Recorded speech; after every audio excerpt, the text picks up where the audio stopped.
Okay, let's dive right into this. Today's explainer focuses on a story that has literally echoed through Islamic tradition for millennia. We're going to explore the ancient origins of the al-Adha sacrifice, what we all know as Qurbani. It is an absolute epic. We're talking absolute conviction, immense trials, and the kind of ultimate faith that literally shaped the world. Just think about the sheer scale of this for a second. Every single year, millions upon millions of sacrifices are made worldwide. It's a massive, modern, global event, right? But how did it actually begin? Where do its ancient, kind of mysterious roots lie? To truly grasp why this matters for us today, we really have to travel far back in time to the very beginning. Section 1. The Darkness of Babylon. So, we're setting the historical stage by journeying back thousands of years. The ancient texts describe Babylon as this place of extreme contrasts. On one hand, it's a magnificently great empire, towering palaces, vast bustling markets, the whole shebang. But spiritually, it was completely chaotic and oppressive. Idols carved from stone were worshipped in literally every street and alleyway. People bowed down to stars and statues. And ruling over this entire empire with an iron fist was a tyrant named King Nimrod. The narratives describe him as a man so consumed by his own absolute power that he actually claimed to be God himself. Everyone was terrified of him. And the atmosphere in Babylon was incredibly tense. One night, royal astrologers see these strange alignments in the sky and bring a terrifying prophecy to Nimrod. A child is going to be born who will challenge both his sprawling empire and his religion. Furious and honestly deeply fearful, Nimrod issues a chilling decree. Kill every boy born in Babylon. Soldiers immediately storm the homes. Mothers are weeping, and pure terror just completely consumes the city. But according to the tradition, the heavens had a totally different plan. Far away from the shrieks and the absolute terror of the city, a mother flees into the wilderness. And there, in the total silence of a quiet, dark cave, a child is born. This was Hazrat Ibrahim. Protected by divine will rather than earthly walls, this child was destined to grow up and change the very foundation of human belief. Section 2. The Light of Monotheism.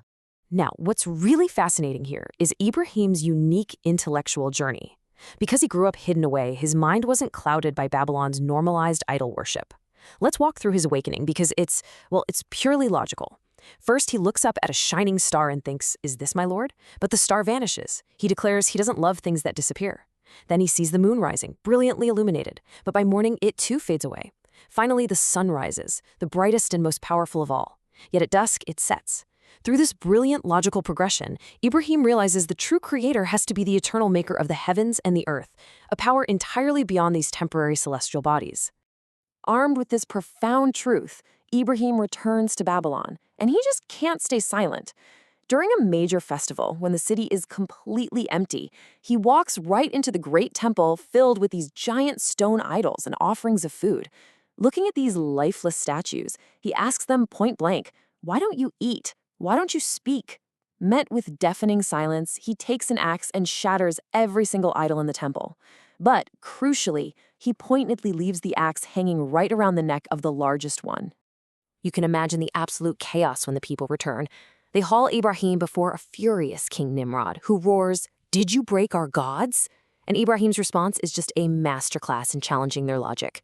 He simply points to the largest idol holding the axe and says, "Ask him if he can speak." The entire court falls silent. For a fleeting second, they actually realize their own gods are powerless. But totally blinded by arrogance, they refuse to accept it. Section 3. Nimrod's Fodder.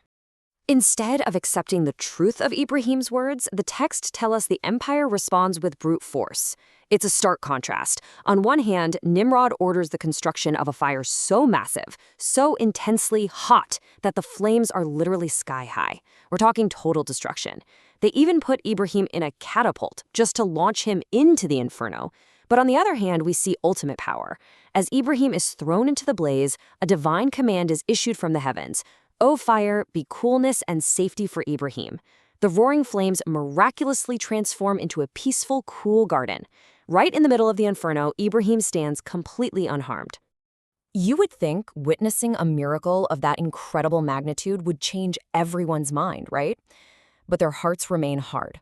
Realizing the soil of Babylon is just too hostile for his message, Ibrahim makes a monumental decision.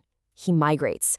He leaves Babylon with no army, no treasure, taking only his unwavering faith, and steps out across the harsh, unforgiving desert, trusting only in his Creator. Section 4. The Ultimate Test. Let's move forward and see how this builds. Decades pass in the narrative, and it all comes down to the number one single, long-awaited son. For years, as his hair turned white with old age, Abraham prayed patiently for a child. Finally, in his twilight years, his prayers are answered with the birth of a beautiful boy, Ismail. The emotional weight of this is just profound. Ismail was the absolute joy of his life, the ultimate reward for a lifetime of struggle. But then comes the ultimate test. Under the starry desert skies, Ibrahim begins to experience an agonizing, recurring dream. Now, in these texts, dreams for prophets aren't just mere illusions or subconscious thoughts. They are direct, undeniable commands from the Almighty. And the command in this dream was unimaginable. He saw himself sacrificing his beloved son, Ismail. This wasn't just a test of faith. It was the ultimate test of who held the absolute primary place in his heart. The texts highlight a truly remarkable response here. Knowing what he had to do, Ibrahim brings his son into the desert and gently tells him about the dream. Ismail looks at his father, and with this chillingly calm, unwavering faith, he replies, "Father, do as you have been commanded. If Allah wills, you will find me among the patient." The sheer devotion of a son willingly submitting to the ultimate sacrifice simply because he knew it was a divine command is absolutely staggering. We arrive at the final moments in the Valley of Mina. It's a sequence of sheer, unimaginable willpower. First, Ismail asks his father to tie a blindfold over his eyes, so a loving father's heart won't weaken at the sight of his son's face. Next, Ibrahim draws the blade and moves it, but the knife refuses to cut. Allah had literally stripped the blade of its power to harm. And then, divine intervention. A massive ram is sent down from the heavens as a substitute. The test was over. Both father and son had proven their absolute submission. Section 5. The true message of Qurbani. So, the crucial point is, what does this incredibly intense historical event actually mean for us today? We no longer face the literal test Ibrahim did, obviously. But what are we truly sacrificing?